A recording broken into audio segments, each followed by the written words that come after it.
Bí ẹ ṣe pé 100 years lénìí. As you are 100 today. Bẹ́ẹ̀ ṣe pé 100 years lénìí. As you are 100 today. Ni mo sọ pé èmi náà gbọ́dọ̀ celebrate yín. And Father said he was celebrate Baba. Pẹ̀lú 100,000. With 100,000. Torí pé ẹ̀yin náà 100 lénìí. Because you are 100 today. Bàbá. Ẹ jẹun ọmọ pẹ́pẹ́pẹ́. Amen. Ẹ jókòó. Bàbá ẹ máa jẹun ọmọ pẹ́pẹ́pẹ́. Amen. Gbogbo èèyàn kó pàtó fún Jésù láyé bàbá yìí. Everyone celebrate Baba. Èmi ni màá kọrin. I really want to sing. Èmi ni màá kọrin. I really want to sing. So bàbá máa jó wá síwájú. Father will dance for. Gbogbo ẹ̀yin tẹ́yin náà tó máa dàgbà. Everyone that you live long. O gbọ́dọ̀ bàbá báyìí yọ. You will celebrate with Baba. Ìgbọ́ mélòó lára chọ́ọ̀chì yín tó jẹ́ kóró àwọn bàbá báyìí? Wọ́n ní chọ́ọ̀chì làwọn ti fẹ́ wá dúpẹ́. Mi bàbá bá sọ̀rọ̀ rí. Mi lè káyé ọdún tí mo ti wéré wọn last. But ayọ̀ mi ni pé mo tún rí wọn. Wọ́n wá jòrí ọ̀ lẹ́nu. Don't be surprised. Màmá rí. You be seeing many of them. So ní Wednesday náà, a máa ní àwọn òṣèré díẹ̀ láàrin wa. We have some actors. Hallelujah. Torí nínú city yìí, a níbi tó ti ń ya fíìmù ń bí. We have location ground for them. Ibẹ̀ ńlá fẹ́ kọ́ radio station sí. Radio station ìròyìn ayọ̀. Bẹ́ẹ̀ ti máa ń gbà wọ́n radio station. Sọ pé Agbala Gabriel Apostolic Church. A.K.A. ìròyìn sọ̀rọ̀ náà. Àbí kò dá Agbala Gabriel ní rédíò ni. Ó máa lẹ fóònù rẹ méjì báyìí. Báwo gbọ́dọ̀ ṣe máa ń polówó náà? Wọ́n ní rédíò tuntun ti wọ̀lú o. Ìròyìn ayọ̀ náà. Sáwọn rí jó dìgbà yẹn náà. Hallelujah. So bàbá fẹ́ dúpẹ́. Lẹ́yìn ọpẹ́ wọn. After his testimony. Àwọn olórin méjì máa ń kọrin fún wa. Then we have to that will sing for us. Àmọ̀lá ti ń dúró dè wá. Àmọ̀lá is ready. Tá a bá parí nìyẹn. Bẹ̀ká tó sórí ọ̀fẹ́. Before the grace. Mo ní àwọn ìfilọ̀ díẹ̀ kan. I have some announcements. Tí màá sọ. That I will say. Ẹ jẹ́ bàbá àkọ́kọ́ ṣe Thanksgiving wọn náà. Ẹ jẹ́ bá wọn jó. Let's do that. Òní lọ́jọ́ ìbí ẹ. Kọ́ akú àṣeyẹ. Ẹ̀mí aṣọ kọ́ ẹ̀. Òní lọ́jọ́ ìbí ẹ. Ẹ̀kú àṣeyẹ. Ẹ̀mí aṣọ kọ́ ẹ̀.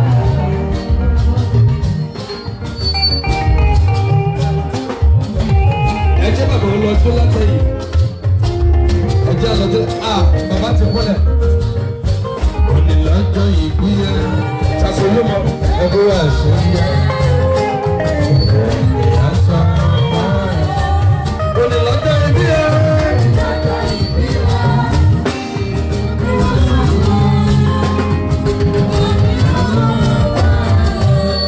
Olumo, happy birthday to you. Happy birthday to you.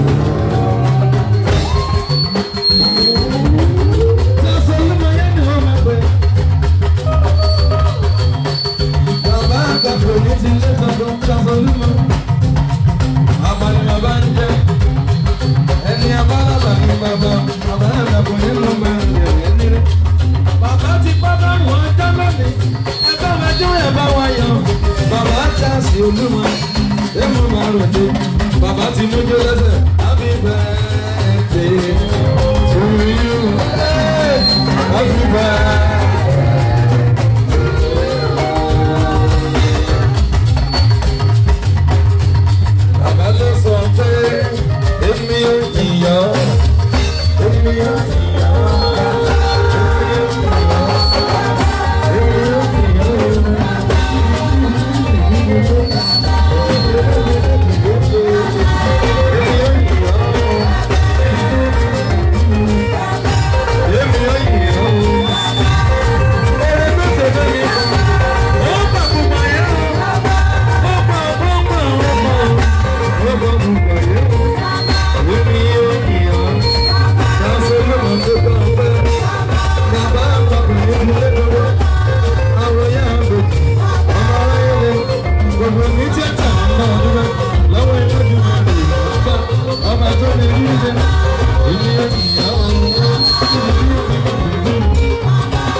lékeleke bá mi léke o.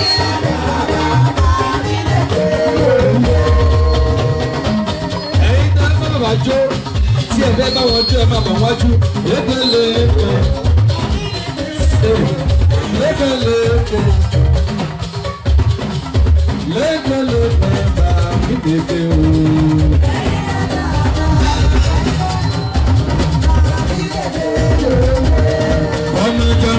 Hallelujah.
Ìyàwó lérè bá ìmọ̀ ń sọ pé ìyàwó bàbá lérè bá ìmọ̀ ń sọ pé wọ́n wá bá bàbá bàbòdò ọ̀pẹ́ lọ pẹ́ ẹ̀rẹ́ ìyòkó ìyàwó lérè bá ìmọ̀ pílẹ̀.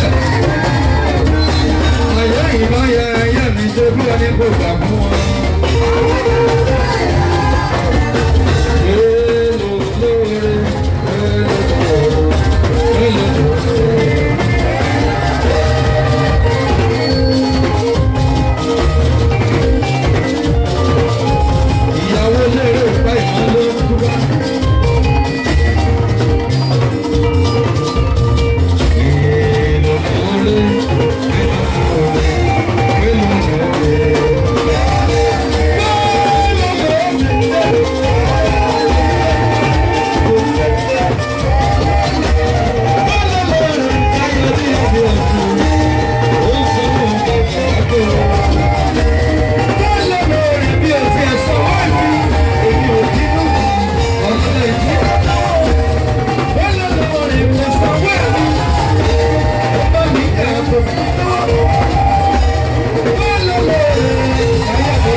Agbala Gabriel. Agbala Gabriel. Lọ́wọ́ Jésù bàbá. Mo dúpẹ́ lọ́wọ́ ẹ o. Ó ní ṣiṣẹ́ o. Àmín lọ́wọ́ Jésù. Àmín. Ṣọ́ọ̀ṣì yóò máa gbèrú sí mi. Àmín. Kò ní túká máa lórí. Àmín. Lágbára Ọlọ́run. Olùjọ́ tó máa bí wọn nú. Torí àwọn ọmọ èèyàn aburú o. Olùjọ́ tó máa bá wọn yàn ló. Àmín. Àmín Jésù. Amen. Àmín. Ada o, ẹ ṣé mo dúpẹ́ o, mo dúpẹ́ gan ni o, mo dúpẹ́ lé gbogbo ìjọba pátá. Jésù bá mi, ẹ ní ṣiṣẹ́. Amen. Ẹ ní ṣiṣẹ́. Amen. Ojú òní tì yín. Amen. Ẹ ní fẹsọ̀ lùgbà. Amen. Ẹ ní bọ́jọ́ lọ́jọ́ lọ. Amen. Ẹ̀fọ́ pàwọ́ ẹ̀ mo ní jòbí o. Ẹ ṣé mo dúpẹ́ o, ẹ ṣé pé mo dúpẹ́ o, mo dúpẹ́ o. Ẹ bá bàbá kí hallelujah méje 1 2 3 go.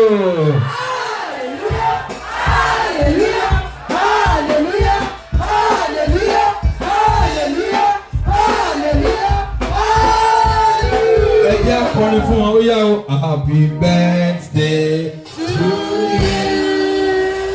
Happy birthday to you. Happy birthday to you. Happy birthday to you. Ẹ náwó sí bàbá ẹ já pray fún wọn orúkọ Jésù. Ẹ jẹ́ bàbá ó kọjú síwájú ẹ má jẹ́ kókó lẹ̀ o kókó kọjú síwájú. Orúkọ Jésù. Ọlọ́run ògo ni forúkọ rẹ lórí ayé bàbá wa Charles Olumo fún ìgbé ayé wọn níwájú ìwọ Ọlọ́run ẹbí ìgbà fọ́rí ọ̀fẹ́ tó fún wọn láti rí ọjọ́ ìbí ìtọ́dún yìí tí wọ́n pé 100 ọdún. Ògo ni fún wọn nìkan ìwọ tó ní ẹ̀mí lọ́dọ̀ tó sì ń gbà á. Ògo ni fún ọba ọpẹ́ wa. Bàbá wa Charles Olumo Olúwa dì wọ́n mọ́. Nínú ìfẹ́ rẹ Olúwa dì wọ́n mọ́. Olúwa pa wọ́n mọ́.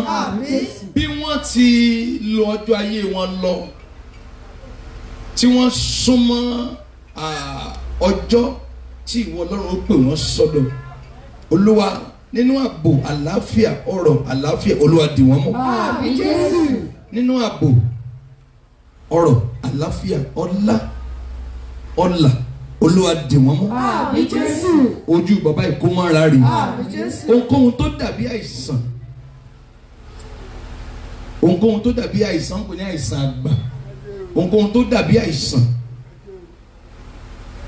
àfi wọ́n lé ọ lọ́wọ́ Olúwa láti orí wọn dé àtẹ́lẹsẹ̀ wọn Olúwa paná ẹ̀ fún wọn ní àlàáfíà fún wọn ní okun fún wọn ní agbára àwọn dẹ̀ máa yìn ọ́ àtúfẹ́ rí bàbá ń bì láìpẹ́ yìí láyé àtàláfíà níbí Olúwa ṣe bẹ̀ fún wọn ògo ni fún wọn nìkan láwọn máa yìn Jésù Olúwa wa bí bàbá ti ń padà sáàyè wọn ẹ pàtẹ fún wọn èmi yóò yìn ọ́.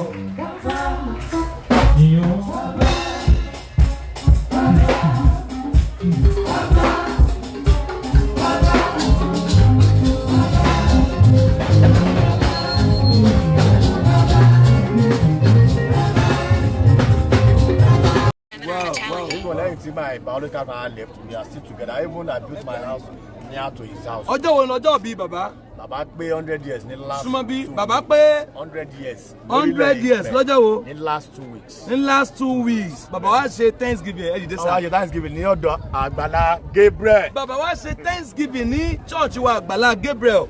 To the glory of God. Bàbá Charles Olumo. Bàbá ẹ juwọ́ sáwọn èèyàn ẹ juwọ́. Ẹ dárúkọ yín. Ẹ ṣé o. Ẹ dárúkọ yín. Èmi ni Alhaji Abdulsalam Ìṣọ̀lá Sọ̀yàolú èké Agbako. Bàbá ẹnìkan fọ́nrán mi sí iná wọ́n ní fún yín ní 50,000 ìyẹn ní àná láì tí ì débí wọ́n ti fún yín lówó èmi náà lórúkọ foundation wa àwa náà fún yín ní 100 torí pé ẹ pé 100 àwa náà máa fún yín 100,000 ọjọ́ 150 mo dẹ̀ mọ̀ pé bá a ṣe lẹ́ ń bọ̀ ọ̀pọ̀lọpọ̀ ti ṣe tán lórí afẹ́fẹ́ pé tí bàbá yìí bá dé àwọn gbọ́dọ̀ ta wọ́n lọ́rẹ ó yá ẹ mọ bá mi wo kọ́mẹ́ǹtì yẹn àwọn wo ló wà ń bí ẹ bá ń gbé sójú bàbá dáadáa bàbá ẹ kí àwọn èèyàn pé ẹ̀yin lọ lọ́jọ́ bíi tọ̀sẹ̀ yìí ẹ kí wọn dáadáa bàbá ẹ̀dá kò ń kí yín. ẹ ṣe gan. bàbá ẹ tún tẹ sọsọ lẹ́ẹ̀kan sí i. dúpẹ́ fọlọ́run. mo dúpẹ́ lọ́wọ́ Ọlọ́run pé mo pé 100 years òun gan ló gbé mi wá sí Agbala Gabriel ká lè mọ̀ pé ọ̀dọ́lọ́run lèmi ń ṣe o. ó ti wá ó ti padà nẹ́tíwọ́ọ̀kì ni ẹ má bínú ṣe ẹ connect wifi ni àbí very good nẹ́tíwọ́ọ̀kì ni we are very sorry for the network bàbá àwọn èèyàn ń gbọ́ yín lọ ẹ má bínú nẹ́tíwọ́ọ̀kì ni o ó yẹ bàbá bẹ́ẹ̀ ṣe ń dúpẹ́ lẹ̀kẹ́ máa dúpẹ́ ẹlẹ́ń dúpẹ́ lọ́wọ́ Ọlọ́run. mo dúpẹ́ lọ́wọ́ Ọlọ́run àti Agbala Gabriel pé nǹkan rí biribi tó ṣe fún mi dóò kí la ti ṣe àti ṣe kankan. nǹkan tó ṣe fún mi èmi náà inú mi dùn gan ni. hallelujah. inú mi dùn gan ni o. bọ́dẹ̀ rí aláṣì ọdún tí mo lò ní ìgbésí ayé mi pé mi ò lò ní kòròfo. kòròfo dẹ̀ ni pé kí nǹkan má dáa. ẹni ìṣírí ojúgbé lọ́wọ́ Agbala Gabriel the pastor wí adíyàyà mẹ́fà kí ìjọ ilé ní lọ síwájú kọ́ lè mọ́ ọ́dẹ̀ máa mọ̀ o. àmín. wọ́n máa mọ̀ o. àmín. wọ́n máa mọ̀ ju gbogbo orílẹ̀-èdè Nàìjíríà all over the world. gbogbo ẹ̀yin tẹ́ ẹ sàmì ẹ̀yin náà ó dàgbà o èmi náà ó dàgbà ẹ̀yin tẹ́ ẹ dúró yín náà ó dàgbà àwọn èèyàn mọ̀ sàmì. bàbá àgbàlẹ̀dà yìí orí ọ̀fẹ́ ni o ọgọ́rùn-ún ọdún lókè èèpẹ̀ bàbá ìpẹ̀lẹ́ bàbá ṣe é lè sọ díẹ̀ nínú tójú yín ti rí díẹ̀ nínú tójú yín ti rí. bàbá mo ti rí nǹkan mo ti rí nǹkan gan. mo rí nǹkan. ẹ kàn sọ yọkan àbí méjì péré. ṣé nígbà tí mọ́tò mi lásídẹ̀ǹtì ní kí n sọ ni àbí ìgbà tí afẹ́lájọ́ sí ọ̀gbìn ayérayé lọ́nà Èkìtì tí bírèkì rẹ̀ fẹ́ẹ̀lì tó gbé mo tún fẹ̀yìn rìn ni kí n tó láti kọlu ìgànnà ó tún pọ̀ gan-an ni o. ṣé ibi tí èyí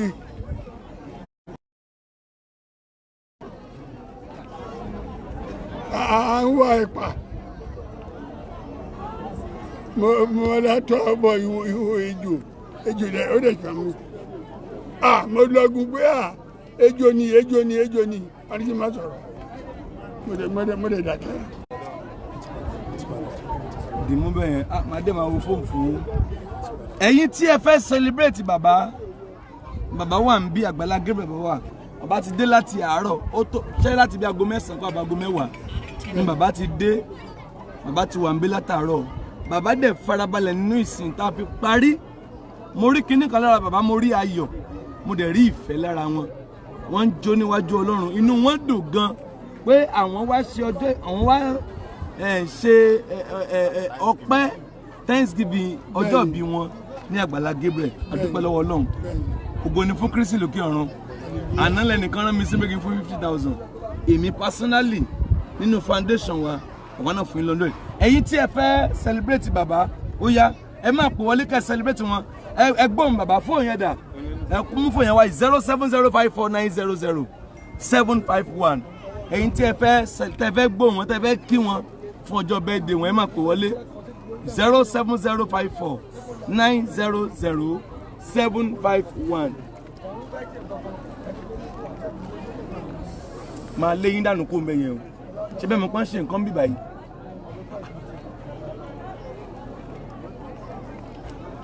ẹ̀yin tí ẹ fẹ́ pe bàbá wọlé tí ẹ fẹ́ pè wọlé ó yẹ máa pè láti kí wọn ìṣẹ́jú 10 péré ni torí kò sí àkókò ìṣẹ́jú mẹ́wàá péré ni eléyìí àti máa ríǹgì mi báyìí ìṣẹ́jú mẹ́wàá péré ni ẹ̀yin tí ẹ fẹ́ kí wọn kọ́ ọmọ ti sáré yapa ń bí o olúwa iye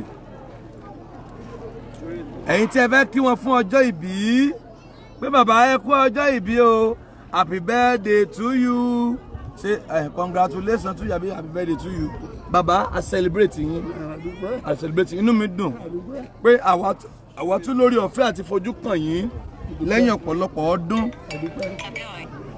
ẹ̀yin tí ẹ fẹ́ kí wọn fún ọjọ́ ìbí wọn hello ẹ fẹ́ kí bàbá àbí bàbá ń gbóyin o. Àmì o àmì o àmì o.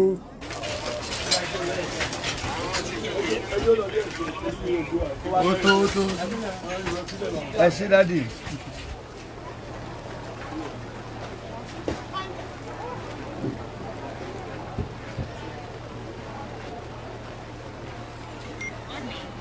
A ní ìṣẹ́jú márùn-ún sí níbí báyìí.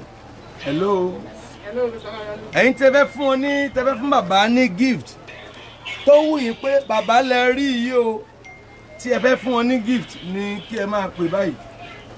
Àwọn yẹn ti ń kí wọn látàárọ̀ ẹ ṣé o. Ẹ máa bá wo kọ́mẹ́ǹtì yẹn àwọn tó fẹ́ fún wọn ní gift. Bàbá ẹ̀bùn birthday yín rè o kì í ṣègbà téèyàn bá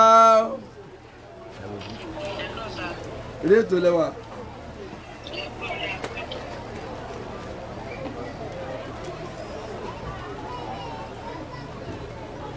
Baba is here, Baba Charles Olumo. Baba Charles Olumo. Baba wọn ní ká má pè ní Agbako mọ́. Baba yìí sí Baba Agbako. Baba Charles Olumo. Baba Ọlọ́run dára. Baba Ọlọ́run ṣògo.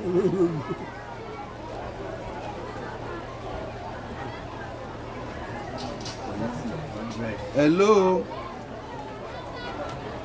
Reto lẹ́wà. Yes ma. Yes ma. Yes ma. Hello. Hello. Yes ma. Bàbá ń gbọ́ yín sà. Àmín.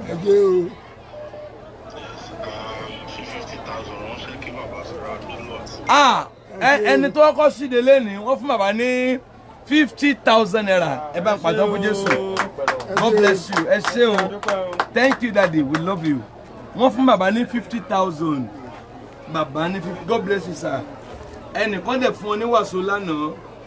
Àwọn náà dẹ̀ fún ọ ní 100. Ó jẹ́ lò. 200. Ó jẹ́ 200,000 naira.